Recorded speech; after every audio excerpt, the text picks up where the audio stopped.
के विषय में स्टडी करते हैं। तो इनका जन्म 1863 में 27 फरवरी को मैसेच्यूसेट्स व मृत्यु 26 अप्रैल 1931 को शिकागो में हुआ। अमेरिका के शिकागो परंपरा के अंग्रेज दार्शनिक व अर्थक्रियावादी जॉर्ज हर्बर्ट मीड को समाजशास्त्र के क्षेत्र में एक नवीन उपागम प्रतीकात्मक अंतःक्रियावाद के आधारशिला रखने का गौरव प्राप्त है। मीड की बहुप्रसिद्ध पुस्तक mind, self and society, Hindi में मस्तिष्क, स्व और समाज, हिंदी में क्या कहेंगे, मस्तिष्क, स्व और समाज, 1934 को जो कि उनकी मृत्यु के पश्चात प्रकाशित हुई। उन्होंने सामाजिक मनोविज्ञान की नवीन समाजशास्त्रीय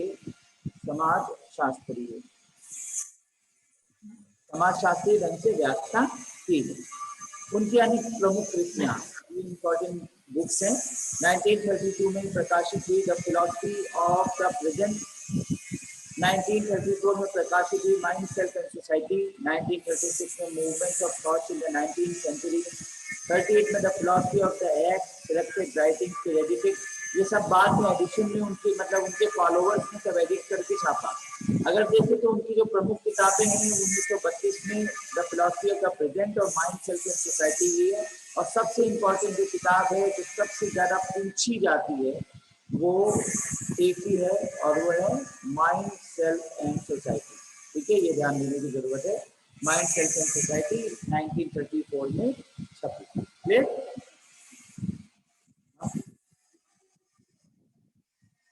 आगे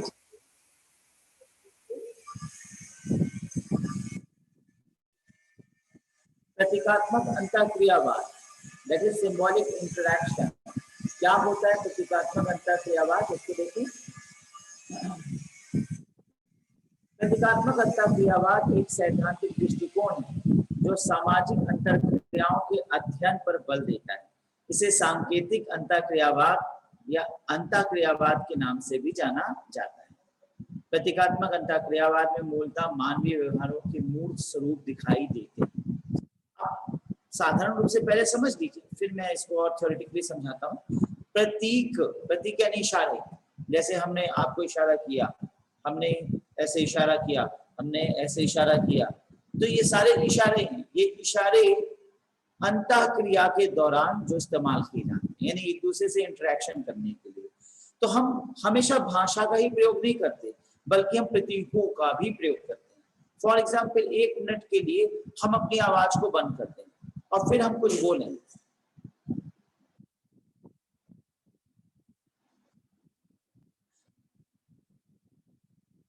ठीक है, हमने म्यूट नहीं किया था, ये हमने अपनी आवाज को बंद कर दिया था। ओरिजिनल म्यूटेशन था। ठीक है, म्यूटेशन नहीं बल्कि म्यूट था। ठीक है, तो ये आपने देखा कि जब मैं बोलना बंद भी कर दिया, ठीक है, आवाज को निकालना बंद कर, तो भी मैं विभिन्न प्रकार के प्रतीकों का प्रयोग कर रहा, उंगलियों को नचा रहा था, भावों को उठा रहा था। ठीक है ना, फेस, हाँ, भाव, भंगिमाएं, फेशियल एक्सप्रेशन, तमाम चीजें हमारी चल रही थी। ठीक है ना, तो वे कहते हैं कि सिर्फ और सिर्फ भाषा ही नहीं बल्कि प्रतीक भी अंतःक्रिया करते हैं, प्रतीक भी इंटरैक्ट करते हैं। और अगर हम प्रतीकों को हटा दें तो स्पष्ट बातें एक दूसरे से ट्रांसफर नहीं हो सकती, बहुत अच्छी तरीके से क्लियरली बातें ट्रांसफर नहीं हो सकती। ठीक है, जैसे हम कहें हम बहुत खुश हैं तुमसे, तुम हमसे खुश हो, हम तुमसे बहुत ज्यादा खुश हैं, हम तुमसे बहुत ज्यादा दुखी हैं, बहुत ज्यादा नाराज हैं, एकदम गुस्सा में हैं। तो अगर हम खुश हैं या हम गुस्सा हैं, अगर हम इस तरह से कहेंगे तो ऐसी बात है, पता ही नहीं चलेगी कि आपकी गुस्सा है कि खुश है। खुश है तो बहुत खुश है, गुस्सा है तो एकदम निलोड़ रहा है, आंखें दिखा रहा है। तो ये दोनों एस्पेक्ट कम आउट होते हैं जो प्रतीकों के माध्यम से एक्सप्रेस होते हैं। इंटरेक्शन में हम लोग इसका बहुत अधिक तक प्रयोग करते हैं। ठीक है ना, तो आप लोग समझ गए होंगे मेरी भावनाओं को। ठीक है, अब चलते हैं शब्दों पर। प्रतीकात्मक अंतःक्रियावाद में मूलतः मानवीय व्यवहारों के मूर्त स्वरूप दिखाई देते हैं, मतलब हमारे वास्तविक रूप, व्यवहार के स्वरूप दिखाते हैं। इस सिद्धांत के 4 प्रमुख आधार हैं। हम इन चारों आधारों को हम लोग देखते हैं। पहला, मानवीय प्राणी विशिष्ट रूप से संकेत प्रयोग करता प्राणी है। भाई मानव जो है वो स्पेशली क्या करता है, संकेतों को, इंडिकेशंस का प्रयोग करता है। अंतःक्रियावादी सामाजिक विश्व को गतिशील, सामाजिक विश्व को गतिशील, सामाजिक विश्व को गतिशील एवं एक द्वंदात्मक ताना बाना मानते हैं। यानी गतिशील यानी चलता फिरता, द्वंदात्मक यानी दोहरी विचारधारा वाला, ताना बाना यानी एक दूसरे से कोरिलेटेड है। उनके अनुसार परिस्थितियां हमेशा अनिश्चित,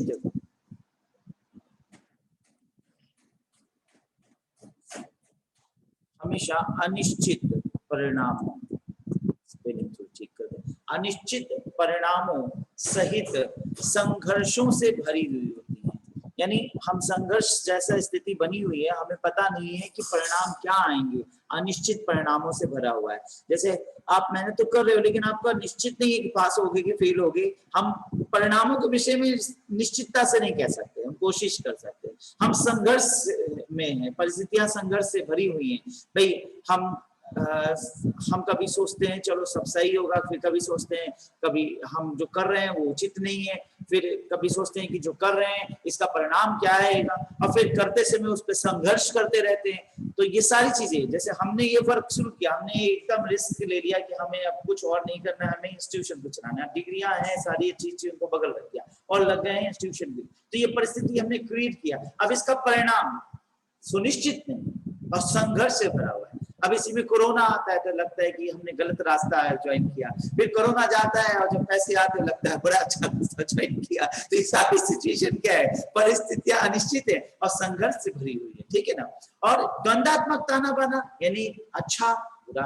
हम कभी सोचते हैं ये काम बहुत अच्छा करे कि हमने इंस्टीट्यूशन में बच्चों को रहने की व्यवस्था कर दी है, कहाँ से रहने की व्यवस्था कर दी, बड़ी टेंशन लगती है, ठीक है ना, दोनों चीजें लगता है। तो ये क्या है, ताना बाना, ये द्वंदात्मक स्थिति बनी रहती है। नहीं चलो भाई तो हमारा फर्ज है, इतना नहीं चाहिए, चलो ये भी ठीक है। अब ये तो है ना, ताना बाना है, यानी एक दूसरे से कोरिलेशन के साथ है। और विश्व गतिशील है, आज कुछ और कल कुछ है।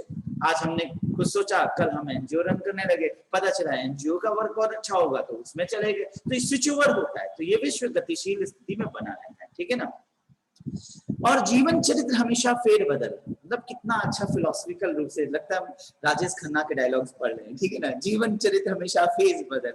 ये एक मिस्टर ये है और एक मिस्टर वो आपके जो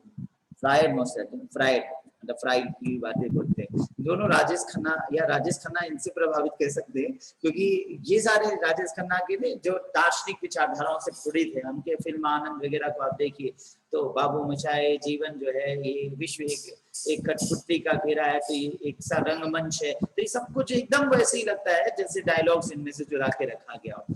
तो एकदम सही बात है, एकदम फिलोसफिकल रूप से बड़े डेप्थ के साथ कहा जा रहा है कि जीवन चरित्र हमेशा फेर बदल होता है। हमने सोचा क्या हम हो क्या जाते हैं, हमने सोचा हमने बनना है, ये पहले आदमी को सोचता है कि हम इंजीनियर बनेंगे, फिर सोचता है हम सिविल सर्विस बनेंगे, फिर सोचता है हम प्रोफेसर बनेंगे, फिर सोचता है कि हम एक कोचिंग संचालक बनेंगे। अब आगे और आदमी क्या करेगा ये नहीं जानता। तो धीरे धीरे चीजें बदलती चलती हैं। तो जीवन चरित्र हमेशा फेरबदल और निर्माण की प्रक्रिया है, यानी फिर कुछ नया बनाता है, इंसान बनाता ही रहता है कुछ ना कुछ, जब तक वो है कुछ ना कुछ क्रिएशन में लगा रहता है। निर्माण की प्रक्रिया, जैसे अब हम चल रहे हैं एक रजिस्ट्रेशन एनजीओ और ट्रस्ट दी, क्या निर्माण की प्रक्रिया, एक नया फाउंडेशन डालने के लिए निर्माण की प्रक्रिया जो कभी अनिश्चित और अपरिवर्तनीय नहीं होती, ठीक है। अनिश्चित और अपरिवर्तनीय नहीं होती, यानी कि परिवर्तनीय होती है, अपरिवर्तनीय नहीं होती मतलब है परिवर्तनीय होती है, अनिश्चित नहीं होती मतलब निश्चित होती है, ठीक है ना। अंतःक्रियावाद सामाजिक विश्व के स्पेलिंग्स तो मैं सुधारता चलूं, विश्व की अंतःक्रियात्मक प्रकृति पर बल देती है। उनकी दृष्टि से अकेला व्यक्ति जैसी कोई चीज नहीं, मानव सदैव दूसरों से किसी रूप से संबंधित रहता है। तो कोई आदमी नहीं कह सकता कि हमें किसी की जरूरत नहीं, हम अकेले खुश हैं। अकेले आप हैं, भले ही आप मैरिज भी ना करें, लेकिन मानव जो है किसी ना किसी पूरक रूप से किसी ना किसी दूसरे व्यक्ति से जरूरत रहता है।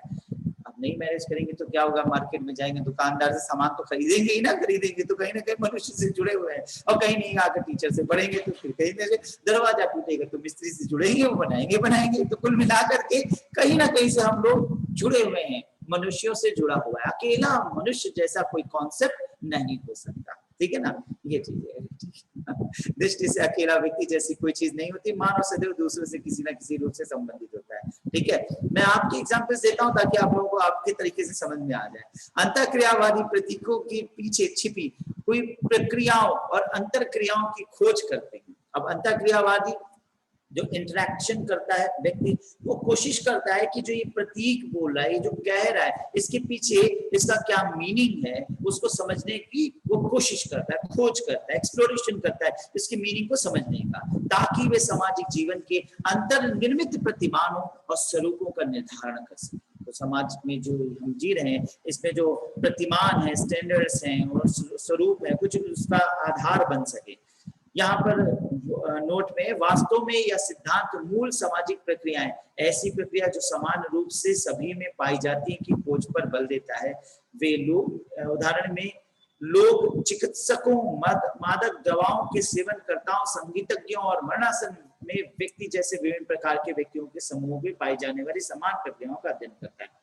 तो यहाँ पे प्रतीक कई जगह ऐसे होते हैं जो प्रतीकों से ही मतलब समझ में आता है। जैसे कोई व्यक्ति मर रहा है, अब मरने वाला व्यक्ति बोल नहीं सकता है, उसकी आवाज खत्म हो चुकी है, उसके पल्स रेट डाउन हो चुके हैं, अब वो क्षमता नहीं है कि वो स्पष्ट बोले, कर रहा है, इशारे में बात कर रहा है। जैसे मान लीजिए कोई व्यक्ति 82 वर्ष का है, 92 वर्ष का है, और थोड़ा उम्र बढ़ा दें तो 92 वर्ष का है और डेथ होने की स्थिति है। अब सारे रिलेटिव्स बैठे हुए हैं और वो अपनी वसीयत के विषय में कुछ बताना चाहते हैं कि उसने, तो वो इशारा कर रहा है,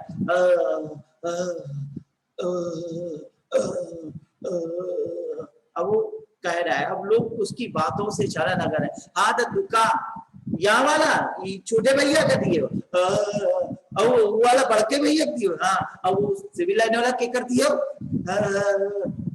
मजूरी दी दे दिए, उनका ना दियो ना,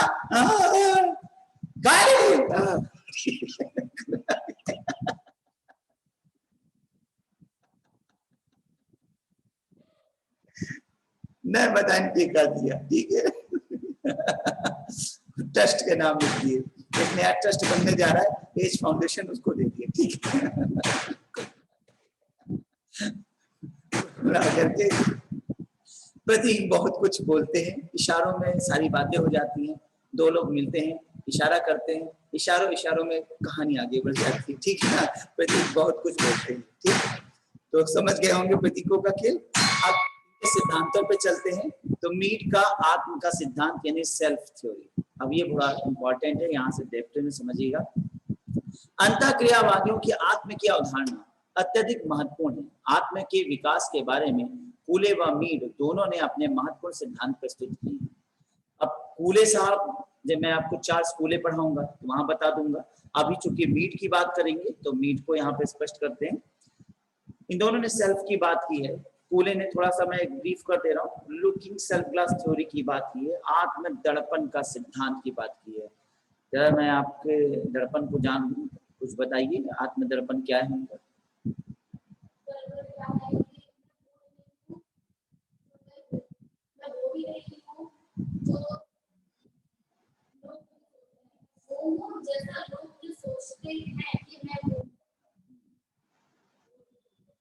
तो मैं कौन हूँ?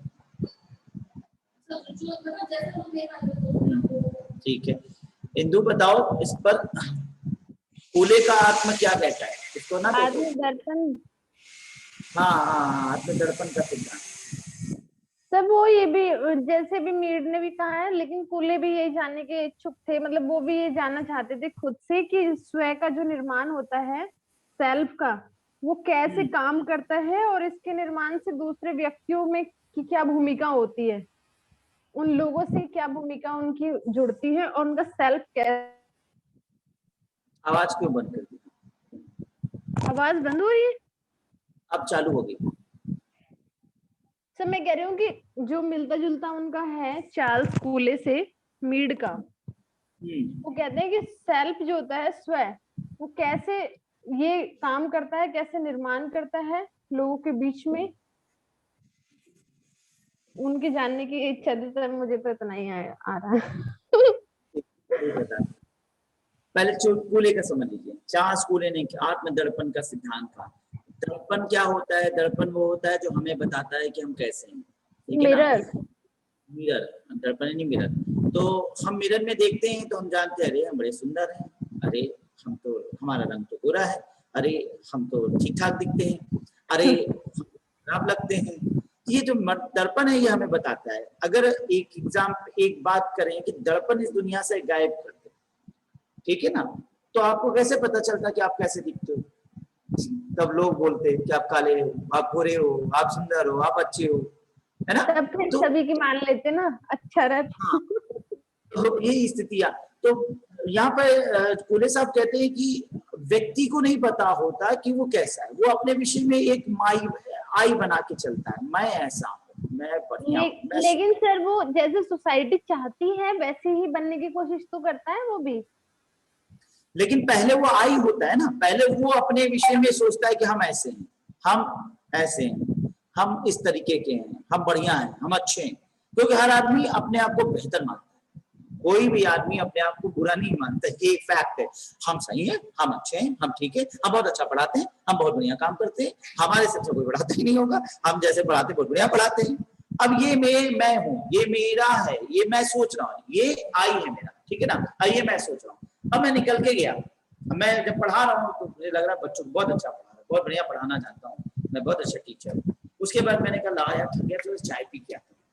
और निकल गया यार चाय की दुकान पर, वहां देखा कि पंपलेट लड़का बांट रहा है, वो देखो बढ़िया काम कर रहा है, ये लड़का अच्छा कर रहा है, ये पंपलेट मेरा बांट रहा है, ये लड़का ईमानदार है। अब वो पंपलेट बांट रहा है और पंपलेट मेरे बगल में आकर मुझे ही थमा रहा है, मेरे बगल में 4 लोग तो उनको पकड़ा दिया। उसको क्या पता कि डॉक्टर अमित केसरवानी हम ही हैं, ठीक है। उसको तो इससे मतलब है कि 1000 पर्चा बांटना है और हमको 200 रुपया मिलना है, तो पकड़ो पकड़ा पर्चा, चलो भाई ठीक है। हमने बड़े प्रेम से अपने पर्चे को पकड़ा, मेरे बगल वाले ने भी पर्चे को पकड़ा।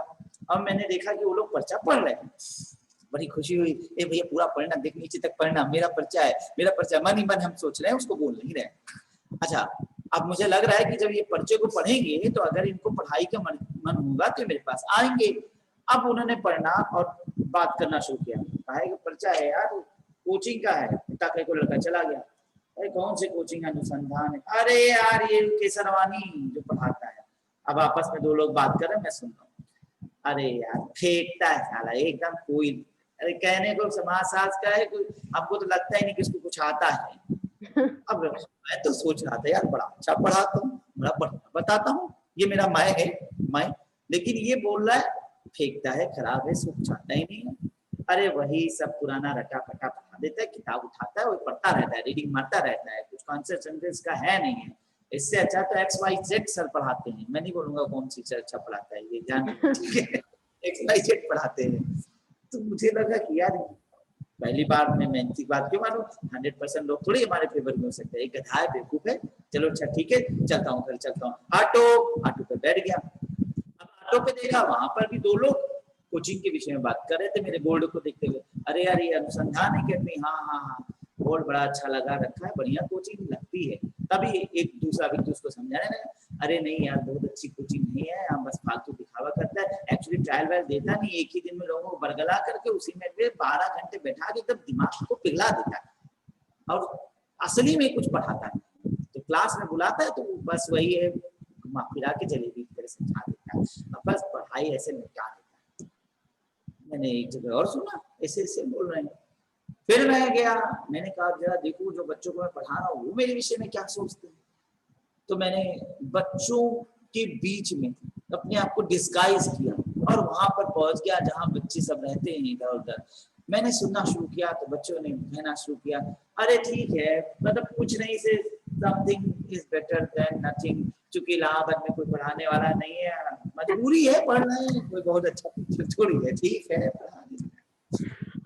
धीरे धीरे मुझे मेरा भान होने लगा, मैं वास्तव में बहुत अच्छा तो नहीं हूँ, लेकिन चलो ठीक। कुछ तो अच्छा हो। तो अभी जो मैं अपने विषय में सोचता था कि बहुत अच्छा हूँ, अब समाज रूपी दर्पण ने मुझे वास्तविक बताया कि मैं अब ऐश्वर्या राय सबसे सुंदर है। ये ऐश्वर्या राय को किसने बताया? लोगों ने कहना शुरू किया। दर्पण में तो हर आदमी अपने आप को सुंदर ही मानता है ना, कौन अपने आप को प्रेम नहीं करता? हर आदमी दर्पण देखता है कहता है मैं बड़ा अच्छा लग रहा हूँ, मेरी नाक बड़ी अच्छी, मेरी होठ बड़ी अच्छी, देखता है अपने आप को खुश फील करता है। लेकिन जब सामने वाला कहता है मोटी होठ है, नाक थोड़ी सी फैली हुई है, थोड़ा सा मोटा चेहरा दिखता है, और बाल बड़े रूखे सूखे हैं, तब लगता है यार हम बड़े सुंदर नहीं है। भले हम उसको कहें यार बेकार बोलता है, लेकिन हाँ हमें एहसास हो जाता है कि वास्तव में कोई बहुत बढ़िया नहीं है कि हाँ मिस यूनिवर्स, ये एहसास होने लगता है और यही हमें बताता है। तो लोग दूसरों की जानते हैं अपनी वास्तविकता को, लुकिंग सेल्फ ग्लास थ्योरी, ठीक है ना, अपने सेल्फ की जानकारी दूसरों ग्लास से होती है, ठीक है, ये सिद्धांत दिया था कूले से। अब कूले और मीड में हम लगभग एक समरूपता ही देखते हैं, इन दोनों में हमने देखा कि कोई बहुत विशेष अंतर नहीं है, दोनों ने एक ही बात को घुमा फिरा के किया। अब जरा हम लोग मीड की बातों को देखें, मीड ने क्या, नोट्स को देखिए। आत्मक्रियावादियों की आत्म की अवधारणा अत्यधिक महत्वपूर्ण है। आत्म के विकास के बारे में कूले व मीड दोनों ने अपने महत्वपूर्ण सिद्धांत प्रस्तुत किए। आत्म की अवधारणा मानव प्राणी की परवर्ती यानी प्रतिविश्व यानी विश्व के विपरीत और प्रतिवर्ती क्षमता को उजागर करती है। मीड ने लिखा है कि स्व ही है जिसके कारण एक प्रकार का विशिष्ट मानवीय समाज संभव हो पाया। अब यहाँ पे स्व को ही मानते चलिएगा, यानी दूसरों के नजरिए से अपने आप को लोग देखना समझे, तभी लोग जान पाए कि वो कैसे, ये उनका भी यहाँ पे सिमिलर ही है, बस ये खुल के ये बात नहीं कहते हैं।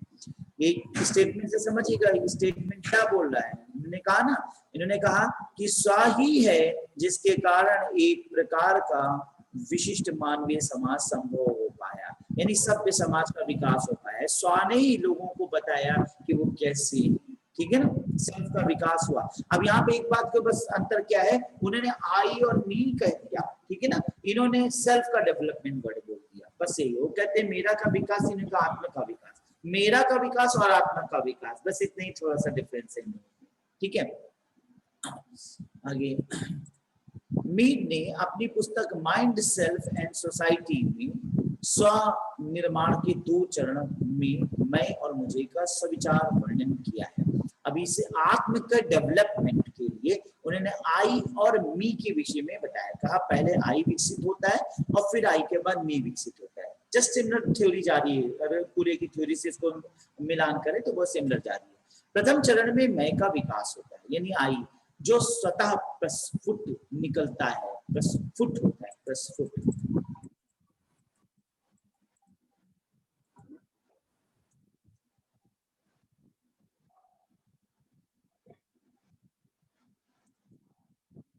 प्रस्फुट यानी निकलता है। सहज, अंतरंग, सृजनात्मक। सहज यानी बड़ा ही सिंपली हम समझते हैं, सहज मतलब बहुत सिंपली इजीली हम अपने विषय में बहुत इजीली हर कॉन्सेप्ट को बना लेते हैं। अंतरंग यानी अपने आप में ले लेते हैं। सृजनात्मक, क्रिएटिव हो जाते हैं कि हम ऐसे हैं। व्यक्तिपरक, सब्जेक्टिव होता है, यानी हम अपने विषय में सोचते हैं, वही बात कह रहे हैं जो चार्ल्स ने कहा, वही बात कह रहे हैं। व्यक्तिपरक होता है, व्यक्ति अपने विषय में ऐसा सोचता है, हम तो ऐसे, हम तो ऐसे, ठीक है ना। इसमें मैं वाला सारी चीजें जुड़ गई, मैं ऐसा हूं, मैं बड़ा अच्छा हूं, मैं तो ईमानदार आदमी हूं, मैं तो कभी झूठ नहीं बोलता, मैं तो हमेशा सही बात कहता हूँ, मैंने कभी किसी के साथ गलत नहीं किया, मैंने ईमानदारी से काम किया, मैंने बड़ा मेहनत किया, मैंने बहुत संघर्ष किया, मैं ऐसा हूं। ये मैं विकसित होता है, ठीक है ना, ये मैं है। अब यहाँ पर दूसरे चरण में मुझे की उत्पत्ति होती है, जो दूसरे व्यक्तियों, संगठित व्यक्तियों का प्रतिफल होता है। सर थोड़े से प्रोफेशनल बनिए, सर बहुत इमोशनल होकर मत सोचा करिए, सर आप थोड़े से ऐसे रहिए, हाँ मुझे प्रोफेशनल होना चाहिए, हाँ मुझे ऐसा होना चाहिए, ठीक है ना। ये मेरे आत्म का विकास होना शुरू होता है, ये इनका सेल्फ है। एग्जाम्पल से समझ जाएगी बेहतर। हाँ हाँ इंदु बोलो बोलो। सर एक ही इसमें इनकी कोटेशन थी कि मैं जिसको आई ये बोलते हैं मीट, कि मैं व्यक्ति के जैविक के पक्ष को अभिव्यक्त करता है। जैविक के पक्ष, जन्म के साथ जैसा अपने विषय में, ठीक है, जैविक के पक्ष, जैसे बायोलॉजिकली हम अपने विषय में सोचते हैं ना कि मैं ऐसा हूं, मैं सुंदर हूं, मैं कुरूप हूं, ये बायोलॉजिकल कॉन्सेप्ट है। लेकिन सोशियोलॉजिकल कॉन्सेप्ट, मैं भले ही सांवला हूं पर मैं बहुत अच्छा हूं, लोग मुझे बहुत प्रेम करते हैं, ये सोशियोलॉजिकल कॉन्सेप्ट है। ये कहाँ भी समाज से विकसित होगा कि ठीक है, अब मेरे रंग से मतलब नहीं है, अब मेरे कर्म से लोग मुझे सुंदर बोलते हैं, कर्म से मुझे अच्छा बोलते हैं, अब मैं बड़ा अच्छा। दूसरी तरफ इन्होंने ये कहा है कि इसी के विपरीत कि मुझे जो होता है, यानी कि मुझे सामाजिक स्वचेतन व्यक्ति का प्रतिनिधित्व करता है। वही तो बता रहा हूँ, समाज स्वेच्छा से जो मुझे बताना शुरू, समाज से निकल के आता है। वही बात है ना कि मैं अपने बारे में ऐसा जो मैं ये जो कर रहा हूँ ठीक कर रहा हूँ, मैं बिल्कुल सही कर रहा हूँ, लेकिन समाज ने कहा नहीं सर आप ऐसे नहीं, आप थोड़े से प्रोफेशनल हो। तो मुझे समाज के अकॉर्डिंग आप अपने आप को आत्म का विकास करना होगा कि नहीं ठीक है थोड़ा प्रोफेशनल होकर काम करता हूँ, ठीक है। तो ये मेरा मैं और ये मेरा सेल्फ है, ठीक है। प्रीति हंस रही है, ठीक है। चलो, शायद यही अच्छा लगता है कि कोई एक आदमी सामने रहे, जिंदा जागता रहे, जिसको पढ़ाने में मोबाइल पढ़ने वाला स्थिति बड़ी खराब होता है। क्लास का जो पढ़ाने का आनंद होता है ना वो, हाँ बड़ा काटता है, हाँ निकल के नहीं आता ना। इंटरेक्शन लॉकडाउन खुलने की संभावनाएं हैं 50-50%।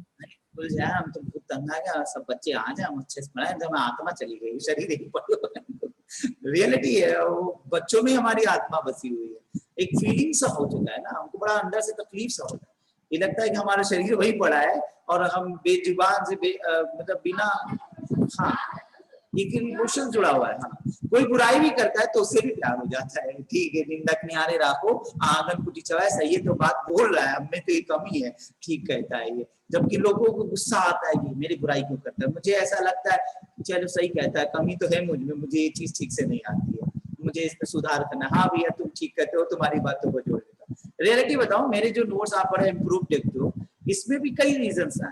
जैसे अब एनवायरमेंट के नोट्स, आज से 5 साल 6 साल पहले जब मैं पढ़ाता तो वो एक लिमिटेड था।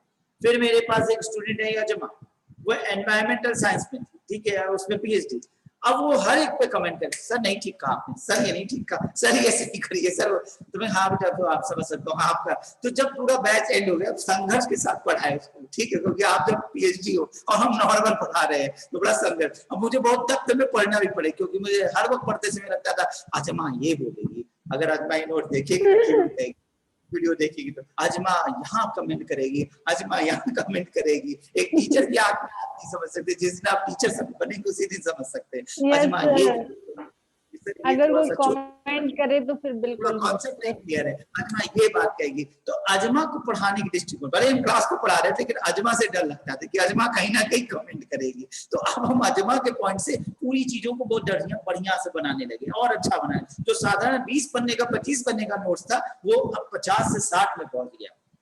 उसके बाद कोर्स खत्म हो गया, बच्चे सब पास हो गए एक्सेप्ट अजमा। अजमा भी पास हो गई क्या? बाकी चीजों पे नहीं, ठीक है। अब अजमा आई, उसने कहा सर हम समझ गए कि क्यों नहीं पास हो पाए, क्योंकि हम सिर्फ एनवायरनमेंट पे फोकस करते रह गए, बाकी चीजों पे नहीं। तुमने कहा चलो तुम्हारी ठीक है, लेकिन तुम्हारे इस फेल में मेरी एक पास है, मेरा नोट सुंदर हो गया, बढ़िया हो गया, डेप्थ में हो गया। अब मैं तुम्हें एक स्पेशल काम देता हूँ, तुम मेरे लिए एनवायरनमेंट की नोट्स की शुद्धिकरण करो। ये मेरा एनवायरनमेंट का पूरा कंप्लीट सॉफ्ट कॉपी है, ये लो और इसमें शुद्धिकरण करो। तुम्हें जहां जो गलत है तुम उसका विद ऑथेंटिक पॉइंट्स के साथ एडिशन। बड़ी खुश हुई, उसने सीधी बात करी, सर पैसा कितना नहीं समाज सेवा तो हम नहीं करेंगे। हमने कहा कोई बात नहीं है, तुम्हारा जो पेमेंट बनता है तुम तय कर दो, हम दे देंगे। उसने कहा ठीक है सर हम इतना लेंगे। हमने कहा ठीक है तुम करके लाओ, हम पेमेंट करेंगे, भाई तुम मेरे बेनिफिट करोगी, इससे मेरा ग्रोथ होगा। उसने अपने नॉलेज से चीजों को सही किया और अच्छा किया। जो आप कहते हो सर ये कहाँ से होगा, तो मुझे भी नहीं पता वो कहाँ से, मैंने फिर उसको लोगों से कलेक्ट किया, अपने स्टूडेंट से कलेक्ट किया। इसके बाद एक और स्टूडेंट है एनवायरमेंट की, डॉक्टर सुचिता। वो एनवायरमेंट भी इतनी अच्छी थी कि वो इलाहाबाद यूनिवर्सिटी से रिसर्च कर ही रही थी और पीएचडी तो उसका वहां से हो चुका था, टीचिंग कर रही थी। उसके बाद लंदन से उसको प्रोजेक्ट है, वो कमेंट तो नहीं करती थी लेकिन वो हमें बताती चली। तो उसने फिर मेरे रिसर्च से मुझे LIBS का अपना रिसर्च पेपर दिया। मैं रिसर्च कर रहा था, पीएचडी कर रहा था कुंभ मेले में। तो कुंभ मेले पर जो है मैं गंगा पानी का अध्ययन करना चाहता था कि गंगा वाटर का एनालिसिस करें तो कुंभ में गंगा जल को क्यों माना जाता है कि वास्तव में अब क्यों गंगा जल से नहाते, बम्बा जल से क्यों नहीं नहाते, उसमें क्या विशेषता है? अगर सब जगह वेव्स गिर रही तो बम्बा में भी गिरेगा, बम्बा जल में भी ना हो, फिर एक गंगा में ये क्या ऐसा विशेषता है? अगर हम चले जाए तो दुनिया में बहुत सी नदियां हैं, डार्लिंग नदी है ऑस्ट्रेलिया की, और मैकेंज है अमेरिका की, सांजाओ वहां पे चाइना में, वो सारी नदियों में है विशेषता, क्वालिटीज वहां से ले, और इन सबसे भी स्नान किया जा सकता है। लेकिन फिर गंगा जल में ऐसी क्या विशेषता है? तो उसने फिर अपना रिसर्च पेपर मुझे दिया और उसने हमें बताया कि सर गंगा जल में ये सारी विशेषता हैं, सारी चीजें। अब विशेषता सब तो अभी नहीं बता सकता, शॉर्ट में ही ब्रीफ कर देता हूँ। उसने बताया कि गंगा जल में सबसे बड़ी विशेषता है कि हिमालय से उद्गमित होता है, और हिमालय 33 सागर से, खैर अभी नोट्स में आएगा, मैं वहां पढ़ाऊंगा, 33 सागर से उद्गमित है, जो सबसे ज्यादा ओल्डेस्ट और ओल्डेस्ट सागर है, और सबसे ज्यादा मिनरल युक्त वाटर है, और नीचे दबा हुआ है शुद्ध पानी, ये निकल के स्प्रिंग आउट हो रहा है, बाहर आ रहा है, इसमें प्योरिटी जा रहा है। अगला, बैक्टीरियोफेज वायरस पाया जाता है गंगा जल में, ये वायरस सिर्फ इसी में पाया जाता है जो हिमालय से उद्गमित है। और बैक्टीरियोफेज वायरस क्या है? ये वायरस है जो बैक्टीरिया खा जाता है। और जब हम स्नान करने जाते हैं वस्त्रों को उतारकर, तो हमारे शरीर में जो पोर्स है इसमें छिपे हैं बैक्टीरिया, ये वायरस नोच नोच के इनको खा जाता है, हमारे पोर्स खुल जाते हैं। जैसे ही हम बाहर आते हैं स्नान करके, इस समय अंतरिक्ष की गतिविधियां ऐसी होती हैं, क्योंकि इस समय जो कॉन्स्टलेशंस है वो इस प्रकार सज चुके होते हैं कि विशेष ग्रह जो जनरली पृथ्वी के पास नहीं आते, जैसे बृहस्पति है, इस वक्त बहुत क्लोज हो चुका होता है, 12वें साल में कुंभ जब लगता है तो ये सारे ग्रह उससे क्लोज में होते हैं, इनका नक्षत्रों का योग है, इनमें जो धातु है वो पृथ्वी तक नहीं पाए जाते। इन धातुओं पर सूर्य की किरणें जब पड़ती है रेडिएट होते हैं, रिफ्रैक्ट होते हैं, और उनसे जो पॉजिटिव आयंस है वो पृथ्वी पे आके गिरते हैं। उस समय हम इनको जब गेन करते हैं, गंगा जल के पानी से नहाने के बाद जो हमारे पोर्स खुल चुके होते हैं, ये वेव्स हमें डायरेक्ट मिलते हैं। इसीलिए स्पेशल ऑर्गेनाइजेशन तिथियों पर जब ज्यादा वेव्स गिरती हैं, स्पेशली उनको डेट्स बोला, अमावस्या, ये सारी चीजें, उसमें हम इनको जब सेवन करते हैं तो हमें बेनिफिशियल, हमें पॉजिटिव आयंस मिलती है, जिससे हमारे सेल्स जो डेड गंदे सेल्स है वो डेड हो जाते हैं, सेल्स जो मरम्मत युक्त है वो सही हो जाते हैं, इससे हमारे दिमाग के सेल्स खुलते हैं, बहुत कुछ होता है। इसीलिए कहा गया कि गंगा जल अमृत। मैंने उससे सीखा, फिर मैंने कहा बस अब क्या था, मैं इसको तो अपने थीसिस में जरूर डालूं, और फिर मैंने थीसिस में डाला। फिर मैंने थीसिस में इसको उसके पेपर का जिक्र भी किया और बाकायदे मेंशन किया कि ये चीज हमने रिव्यू ऑफ लिटरेचर में इनसे लिया है, और फिर उनका नाम दिया अपने थीसिस। तो मैंने कहा ना, ये मेरे आज के नहीं, 17 सालों से पढ़ा रहा हूँ मैं, तो ये चीजें सीखता रहा, आज भी सीखता हूँ। क्या थोड़े से प्रोफेशनल होना चाहिए, आज भी सीखता हूँ कि हाँ, हमको लोग समझाते हैं, हम समझ जाए, हमको सीख जाना चाहिए, और हमें ये कमी है, हमें थोड़े से चीजों को सुधार होना चाहिए। तो आज भी सीखता हूँ कि जल्दी से लोगों पर रिलाय नहीं करना चाहिए, थोड़ा सा लोगों को स्टडी करना चाहिए, हर आदमी को बहुत विश्वास नहीं करना चाहिए, चीजें को सीखते सीखते यहाँ आता हूँ, ठीक है ना। अभी भी डांट खाता हूँ, बच्चे डांट देते हैं, सर आप टोटली कमेंट ना करा करें, और बच्चों को बोला करे कि कमेंट ना करा करें। अभी भी सीखता हूँ, ठीक, सीखना तो जीवन का एक प्रक्रिया है, ठीक है। क्लियर हुआ मेरे आत्म का विकास कैसे हो रहा है, ठीक है ना। मैं मेरा में बदलता जा रहा हूँ, जाने कब मैं पूरा मेरा होगा मेरा। आगे बढ़ते हैं। तो यहाँ पे आगे है,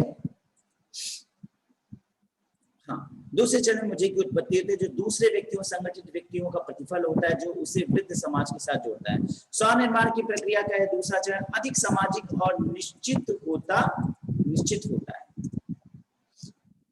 बहुधा मुझे निश्चित होता है नहीं, स्थिर हो जाता है, क्योंकि जो दूसरा चरण है इसमें अब हम परिपक्व हो जाते हैं, धीरे धीरे भाई परिपक्वता आती है ना। अभी तो हम बच्चे के रूप में सोच रहे थे, अब हम समाज के दृष्टिकोण से सोचना, क्योंकि अभी एक व्यक्ति सोचता था, अब मैं हजारों की व्यूज देने लगा, तो मुझे अब कॉन्फिडेंस आने लगता है, नहीं मैं ये काम बढ़िया कर सकता हूं, कॉन्फिडेंस से कर सकता हूं, मैं टीचिंग बहुत अच्छा करता हूं, मैं टीचिंग कर रहा हूँ, मैं इसी टीचिंग में बहुत अच्छा रिजल्ट दे, मैं करूंगा, लोगों ने मुझे एक विश्वास दिलाया है, मैंने रिजल्ट दिलाया है, मुझे पता है। अब मैं कॉन्फिडेंस से कहता हूँ, आओ मैं नेट कराता हूँ, आओ मैं जेआरएफ कराता हूँ, मुझे पता है कैसे होगा, आओ तो पढ़ो, आओ तो ऐसे पढ़ो, स्ट्रेटजी लो, मैं काउंसलिंग करता हूँ, आओ तो मैं बताता हूँ। तो ये क्या है, मैं और परिपक्व और सामाजिक निश्चित होता चाहता हूँ, ठीक है ना। बहुधा मुझे को आत्मा, और यही देखो इन्होंने कहा, मुझे भी, अर्थात किस प्रकार व्यक्ति अपने आप दूसरों की नजर से देखता है। उदाहरण, जब कोई व्यक्ति अपने बारे में सोचकर खुद को समझता है, फिर जब दूसरों से स्वयं के बारे में जानकर सोचता है कि मैं ऐसा सोचता था, पर दूसरों की नजर से जानकर बोलता है कि मैं ऐसा था पर मुझे पता चल गया कि मैं ऐसा हूं। ओ, मैं तो ये सोचता था पर मुझे पता चल गया कि मैं ये हूं। ठीक है ना। जहां कूले ने इस प्रक्रिया को समझाने के लिए, अब देखिए मैंने साफ लिख दिया, आत्मदर्पण की अवधारणा का प्रयोग किया, वही मीड ने मैं, मुझे और मानव यानी ग्रुप और विचार की अवधारणा का प्रयोग किया, जिसे उन्होंने स्व का नाम दिया। ये एक लाइन में मैंने लास्ट में लिख दिया, एंड ठीक है ना, क्लियर हुआ? ठीक है, इंदु समझ में आया? Yes sir. अब इनके कुछ छोटे मोटे कॉन्सेप्ट हैं, जैसे जनरलाइज, एक ही कॉन्सेप्ट है, सामान्यीकृत अन्य। अब एक कॉन्सेप्ट होता है सामान्यीकृत अन्य जो इन्हीं के नाम के साथ जुड़ा है, और एक होता है विशेषीकृत अन्य। तो यहाँ पे हम सामान्यीकृत अन्य को पढ़ेंगे। मीड ने अन्य शब्द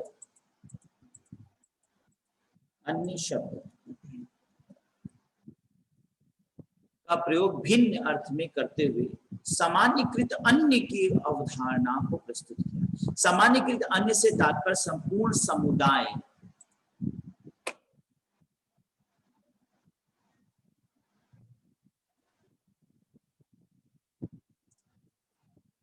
संपूर्ण समुदाय के व्यक्ति के प्रति बनाए गए संगठित मनोवृत्तियों से है। यानी किसी समुदाय के प्रति एक ऐसे समूह के लोग होते हैं, ऐसे होते हैं, ये हमने पहले से एक माइंड मेकअप कर लिया। इस वर्ग के लोग ऐसे होते हैं, जिसके द्वारा एक व्यक्ति अपने स्व की धारणा में महत्वपूर्ण सामुदायिक भावों को आत्मसात करना चाहता है। जैसे हमने किसी एक विशेष समूह, जैसे आपके माइंड में मैं कहूँ जाओ जरा सा आधा लीटर दूध की पैकेट ले आना, ठीक है, सुनो, उसे कहना कि जो है एक 5 लीटर की पन्नी में दे दे, मजबूत पन्नी में दे। अब आप ना सीधा हो गए, अरे सर दुकानदार लोगों को तो आप जानते हैं, माँ कंजूस होते हैं, आजकल वैसे पन्नी पकड़ा देते। अरे उससे कहना कि एक तो अच्छा सा झूला दे दे। अरे सर क्या बात करते, दुकानदारों को तो अब क्या है, दुकानदारों को कॉन्सेप्ट आपके अंदर यही कहते हैं यहाँ पर, दुकानदारों को कॉन्सेप्ट वही आप पढ़िए, इसको समझ में आ जाएगा, ठीक है ना। ये देखिए, सामान्यकृत अन्य से तात्पर्य संपूर्ण समुदाय यानी दुकानदार समुदाय के प्रति व्यक्ति बनाए गए संगठित मनोवृत्ति, उनके प्रति हमारी एक मनोवृत्ति बन गई है, जिसके द्वारा एक व्यक्ति अपने स्व की धारणा में यानी अपने आप में इस बात को जोड़ चुका होता है, महत्वपूर्ण सामुदायिक भावों को आत्मसात कर लेता है कि भैया आप तो जानते हैं दुकानदार कैसे होते हैं, ठीक है ना। ये चीज सामान्य अन्य या सामान्यकृत अन्य किसी पर अथवा उसके साथ जुड़े हुए भूमिका का अमूर्तीकरण करता है, यानी उसकी भूमिका ऐसी होगी, अमूर्ति है, यानी दिखाई नहीं देती, लेकिन हमें पता है दुकानदार ऐसे ही करते हैं, दुकानदार लोग वैसे ही होते हैं, ठीक है। ये अमूर्तीकरण की अवधारणा, जैसे बूढ़े खूसड़ प्रोफेसर 2 क्वेश्चन पूछते ही चिड़चिड़ा जाएंगे, ये हम जानते हैं। इससे बड़े हम्बली पूछेंगे, sir may I ask you question? Yes sir, could we do this? Yes sir, so I could no don't have now that is after I have to play complete the class, okay stop it, sit down। हमें पता है दूसरा question नहीं पूछना, क्योंकि हमें पता है कि दूसरे प्रोफेसर होते हैं 1-2 क्वेश्चन के बाद इरिटेट हो जाएंगे। जिस जैसे जजेस का कि वो ज्यादा हियरिंग भी नहीं सुनेंगे, और डॉक्टर्स का हम जानते हैं कि हम जब तक उनको प्रॉब्लम बता नहीं पाएंगे वो समझ लेंगे दवा लिख चुका होगा, ठीक है ना। अभी हम बताना शुरू करेंगे, दवा पर्चा पकड़ा देंगे, और फिर उसके बाद इतने टाइट हुए बेल बजा देंगे, अगला खड़ा हो जाएगा कि निकलो बाहर भागो ऐसे। हमें पता है, इसीलिए हम भरे बैठे कि हमें मुख्य बातों को झट से बोलना है, ज्यादा गंभीरता से, ज्यादा व्यवहारिक रूप से नहीं बोलना है, बस मेन मुद्दे को बता देना है। डॉक्टर्स ऐसे होते हैं। ये है सामान्यकृत अन्य यानी general philosophy frame for the others. अब ऐसे समझ लीजिए, general philosophy is frame for the others, ठीक है ना। सर एक एग्जांपल के थ्रू ही हम और लोगों से जनरलाइज कर देते हैं सबको। हाँ, जनरली बन जाता है, एक मेकअप हो जाता है ना कि भाई एग्जांपल देखो, दुकानदार अभी तुम जाओ आधा लीटर पैकेट का दूध लो और एक तो पन्नी मांग लो, देखो बहुत मुश्किल है कि उसके पास से पन्नी निकले, और निकलेगा तो ऐसा निकलेगा उसमें दूध की पैकेट डालोगे तो फट के गिर जाएगा, पन्नी अलग कर लोगे, दूध पैकेट हाथ में पकड़ लोगे। और कहीं आपने कह दिया 5 लीटर की तो बड़ी पन्नी दे दो, तो या तो वो चार्ज लगाएगा या 2 बड़ी आंखें घूर देगा या बहरा होकर चला जाएगा, इंडिकेट करेगा। और इस तरह से ह्यूमिलिटी की बात करेगा, ये तो दूध पैकेट खरीदने आए हैं, पन्नी मांग रहे हैं, पन्नी भैया 5 रुपए पड़ेगी। जैसे लगता है 5 रुपए मेरे पास है नहीं, हम 5 रुपए उधार आते आगे समझे। दूसरों के अनुसार आपने अपने आप को ढालते हैं, तो हम दूसरों के अनुसार अपने आप को ढालते हैं, फिर वैसे ही व्यवहार करते हैं। रिक्शे वाले से हमें कैसे बात करना है हमें पता है, ए चल बे चल बे चल बे, भाई गाड़ी भगाए से बात करें, और भैया भैया जैसे छोड़। अब रिक्शे वाले की औकात हमें पता है कुछ नहीं है, हम एक पीएचडी होल्डर है, डॉक्टर है, और रिक्शा वाला लेवल का है, लेकिन फिर भैया जैसे सिविल लाइन का छोड़, हाँ चले भाई चले, अरे भाई ब्रदर लगता है क्या हमारा, लेकिन हमें पता है कि उसे ऑब्लाइज करके बोलेंगे तो हमें सही ठिकाने तक पहुंचाएगा, नहीं एकदम से उतार के छोड़ देगा रास्ते में एकदम में जो बस अड्डे पे ही छोड़ के भाग जाएगा, थोड़ा आगे नहीं बढ़ाएगा, हमारी कोचिंग तक नहीं छोड़ेगा। अतः जब बैठ जाते हैं उसपे तो प्रेम भरी बातें करते रहेंगे, जिससे वो व्यवहार में आके हमें हमारे ठिकाने तक पहुंचा दे, 2 गली और भी घुस जाएगा तो नहीं बोलेगा। तो ये हमें दूसरों के प्रति भाव बता, यही कहते हैं। जैसे दुकानदार ग्राहक, ठीक है, उदाहरण के लिए हम वही उदाहरण लिख दे रहे हैं, किसी दुकान में जाते हैं तो वहां दुकानदार से हमारा व्यवहार सामान्य अन्य के आधार पर होता है, अर्थात हमने दुकानदारों के संबंध में जो हमारा जो ज्ञान है उसी ज्ञान का प्रयोग करते हुए हम उस दुकानदार से भी वैसा ही व्यवहार करते हैं। क्लियर? ठीक है। तो जो दूसरे लोगों के, फिर ये यही रोकते हैं। आज हमने मीट भी करा दिया आपका, इस सप्ताह 3-4। एक क्वेश्चन पूछूं सर? हाँ पूछो। सर जैसे कहा है दूसरे व्यक्तियों की जो भूमिकाएं होती हैं, जो रोल होता है उसको एक्सेप्ट करना, अभी आरिम भैया, उसको एक्सेप्ट करना, उनको अडॉप्ट करना है, उन भूमिकाओं को ग्रहण करना जो होता है वही सामान्यीकृत नहीं होता है। फिर दूसरों की भूमिकाओं को ग्रहण नहीं करना, बल्कि दूसरी भूमिकाओं के अनुसार रिएक्ट करना, दूसरों की जो भूमिका है उसको समझना और उसके अनुसार रिएक्ट करना। जैसे अगर हमने किसी वकील से बात करना तो हम जानते हैं कि वकील का एटीट्यूड कैसा होता है, साधारण रूप से अपने परिपक्वता के और समाज के अनुसार वकील कैसा होगा, पुलिस वाला कैसा होगा। एक पुलिस वाले से मिलने जा रहे हैं तो हमारे दिमाग में बैठा होगा पुलिस वाले ऐसे होते हैं, ठीक है ना, तो पुलिस वाले बड़े सख्त होते हैं, पुलिस वाले बड़े गुंडई पे उतर आते हैं, अपने पे उतर आते हैं तो अच्छा जाती है, ठीक है। ये कॉन्सेप्ट होता है। इसी तरीके से टीचर ऐसे होते, कुछ लोगों के ऊपर रिसर्च करके बाकी सबके ऊपर वही चीजें अप्लाई कर देना, जनरलाइजेशन। हमने जनरलाइज अदर्स को हम एक लाइन में बोलेंगे, general phenomena frame for others, यानी फिनोमेना कैसा होता है। तो एक मकान मालिक का वर्ड आएगा तो मकान मालिक कैसा होगा ये कॉन्सेप्ट आपके दिमाग में दौड़ जाएगा, पुलिस वाला आएगा तो ये कैसे होंगे ये कॉन्सेप्ट आपके दिमाग में, अपवाद अलग चीज है लेकिन एक कॉन्सेप्ट दौड़ जाएगा। जनरलाइजेशन तो वही है कि सब पूरे जगह में वैसी चीज को फैला देना। हाँ, एक ऐसा होगा, इस तरीके के होंगे, बोल दिया ना बैठो, तो इस तरीके से ऐसा होगा, एक फ्रेम बना लेते हैं हम, फ्रेम बना के ये वर्क करते हैं, ठीक है ना। ठीक है, फिर एंड करते हैं आज की क्लास को यहाँ। कल कौन किस थिंकर की क्लास होगी सर?